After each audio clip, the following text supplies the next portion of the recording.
Hi ವೀಕ್ಷಕರೇ, ನಾನು ಇವತ್ತು ಪಾವಗಡ ಫೋರ್ಟಿಗೆ ಬಂದಿದ್ದೀನಿ. ಇದು ಬೆಂಗಳೂರಿನಿಂದ 170 ಕಿಲೋಮೀಟರ್ ದೂರದಲ್ಲಿದೆ. ಈ ಕೋಟೆಯನ್ನು ಕಟ್ಟಿದ್ದು ಬಲ್ಲಪ್ಪ ನಾಯಕ, ವಿಜಯನಗರ ಸಾಮ್ರಾಜ್ಯದವರು, ಇನ್ ದಿ ಇಯರ್ 1586.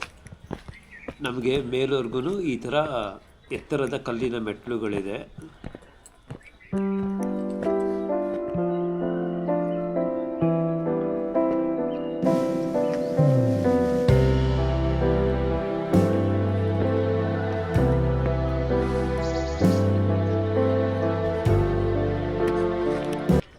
ಈ ಕೋಟೆಯ ವಾಸ್ತುಶಿಲ್ಪ ಬಹಳ ಅದ್ಭುತವಾಗಿದೆ. ಎದುರಾಳಿ ಸೈನಿಕರಿಗೆ ಅಷ್ಟು ಸುಲಭವಾಗಿ ಇಲ್ಲಿ ಒಳಗೆ ನುಗ್ಗಲು ಸಾಧ್ಯವಿಲ್ಲ. ಯಾಕೆಂದರೆ ನಾವು ಕೋಟೆಯಲ್ಲಿ ಅಲ್ಲಲ್ಲಿ ಎತ್ತರದ ಗೋಡೆಗಳಿದೆ, ಕಾವಲು ಗೋಪುರಗಳಿದೆ, ಮತ್ತು 9 ಬಾಗಿಲುಗಳಿದೆ. ಅವನ್ನೆಲ್ಲ ದಾಟಿ ಸೈನಿಕರು ಒಳಗಡೆ ಬರಬೇಕಾಗತ್ತೆ.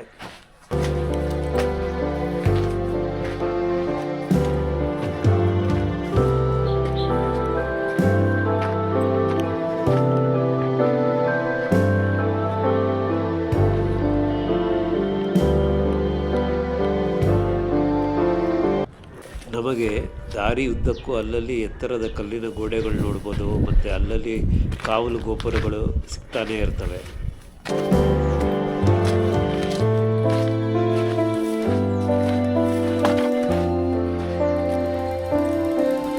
ನಾವು ಮೇಲೆ ಬಂದಷ್ಟು ಕೋಟೆ ಇನ್ನೂ ದೊಡ್ಡದಾಗಿ ಕಾಣುತ್ತೆ.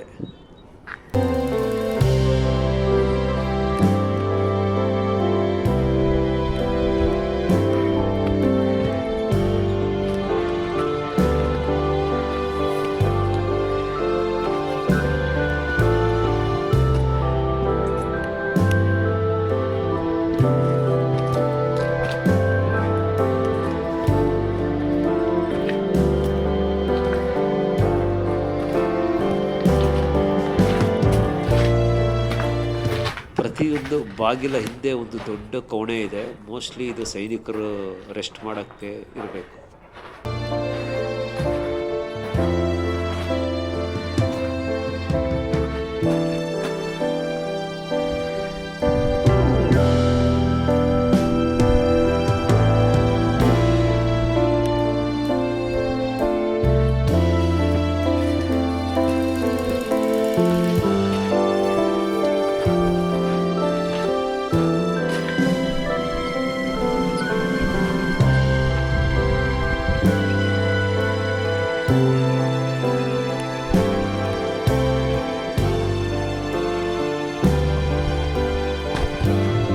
ಕೋಟೆಯ 3ನೇ ಬಾಗಿಲನ್ನು ನಾವು ದಾಟಿ ಮುಂದೆ ಬಂದರೆ ಇಲ್ಲೊಂದು ಆಂಜನೇಯನ ಮೂರ್ತಿ ಇದೆ, ಮತ್ತು ಇಲ್ಲಿ ಭಾಳಷ್ಟು ಕೋತಿಗಳು ಇದೆ.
ಇಲ್ಲೊಂದು ಕೋಣೆ ನೋಡಬಹುದು ನಾವು.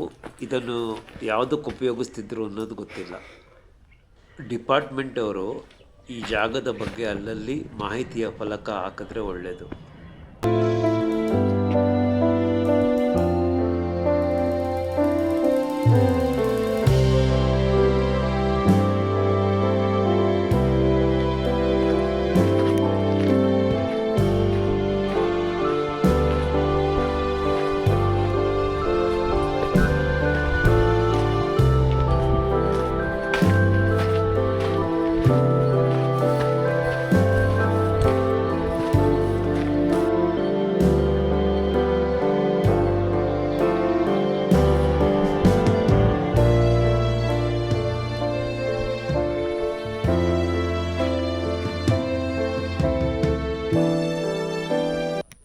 ಇಲ್ಲಿ ಒಂದೆರಡು ನೀರಿನ ಕೊಳ ನಾವು ನೋಡ್ಬೋದು. ಮತ್ತು ಹಾಗೆ ಇಲ್ಲಿ ಒಂದು ಕೋಣೆ ಇದೆ, ಅದು ಜೈಲ್ ಥರ ಕಾಣ್ತಾ ಇದೆ. ಮತ್ತು ಇನ್ನೊಂದು ಅಡುಗೆ ಮಾಡೋಕ್ಕೆ ಉಪಯೋಗಿಸ್ತಿದ್ರು ಅನ್ಕೋತೀನಿ, ಇನ್ನೊಂದು ಕೋಣೆ.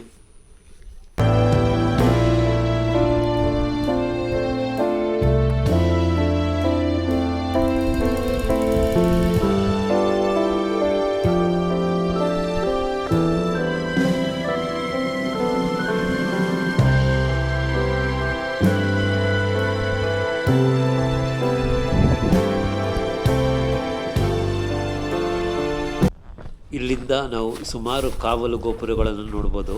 ಮತ್ತು ಹಾಗೆ ಇದೊಂದು ದೇವಸ್ಥಾನದ ಎಂಟ್ರೆನ್ಸ್ ಆಗಿತ್ತು ಅನ್ಕೋತೀನಿ. ಇದು ನಂತರ ಮೊಘಲರ ಕೈಗೆ ಬಂದಮೇಲೆ ಅದನ್ನು ಧ್ವಂಸ ಮಾಡಿ ಇಲ್ಲೊಂದು ಮಸೀದಿ ಕಟ್ಟಿದ್ದಾರೆ, ಅದನ್ನು ಪಾಳು ಬಿದ್ದಿದೆ.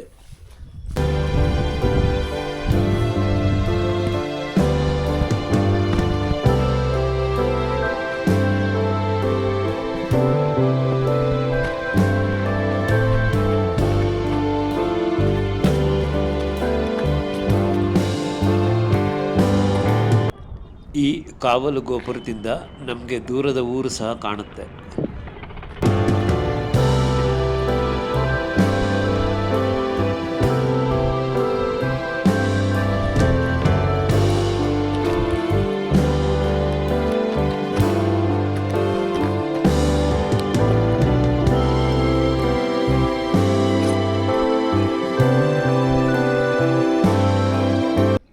ಸದ್ಯಕ್ಕೆ ಈ ಕೋಟೆಯ ರಾಜ ನಾನೇ, ಮಂತ್ರಿನೂ ನಾನೇ, ಸೈನಿಕನೂ ನಾನೇ. ನನ್ನ ಬಿಟ್ಟರೆ ಇಲ್ಲಿ ಯಾರೂ ಇಲ್ಲ. ಈ ಕೋಟೆಯ ಅತಿ ಎತ್ತರದ ಪಾಯಿಂಟ್ ತಲುಪಿದ್ದಾಯಿತು. ಇಲ್ಲಿಗೆ ನಾನು ತಲುಪಲು 45 ನಿಮಿಷ ಹಿಡಿತು. ಈ ಕೋಟೆಯ ಹೈಟ್ ಬಂದು 3020 ಅಡಿ ಇದೆ. ಈ ಕೋಟೆ one of the biggest forts in Karnataka. ಇದರ ಸುತ್ತಳತೆ 36 ಎಕರೆ ಬರುತ್ತೆ. ಮತ್ತು ಯಾರ್ಯಾರು ಈ ಕೋಟೆಗಳನ್ನ ಇಷ್ಟಪಡ್ತಾರೋ ಅವರೆಲ್ಲ ಖಂಡಿತವಾಗ್ಲೂ ಇದನ್ನು ಒಮ್ಮೆ ಭೇಟಿ ಕೊಡಲೇಬೇಕು. ತುಂಬ ಚೆನ್ನಾಗಿದೆ.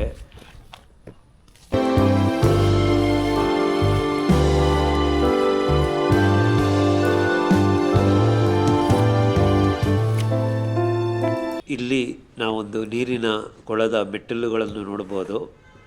ಹಾಗೆ ನಿಮಗೆ ಈ ವಿಡಿಯೋ ಇಷ್ಟ ಆಗಿದ್ದಲ್ಲಿ ಲೈಕ್ ಮಾಡಿ, ಶೇರ್ ಮಾಡಿ, ಸಬ್ಸ್ಕ್ರೈಬ್ ಮಾಡಿ. Thank you.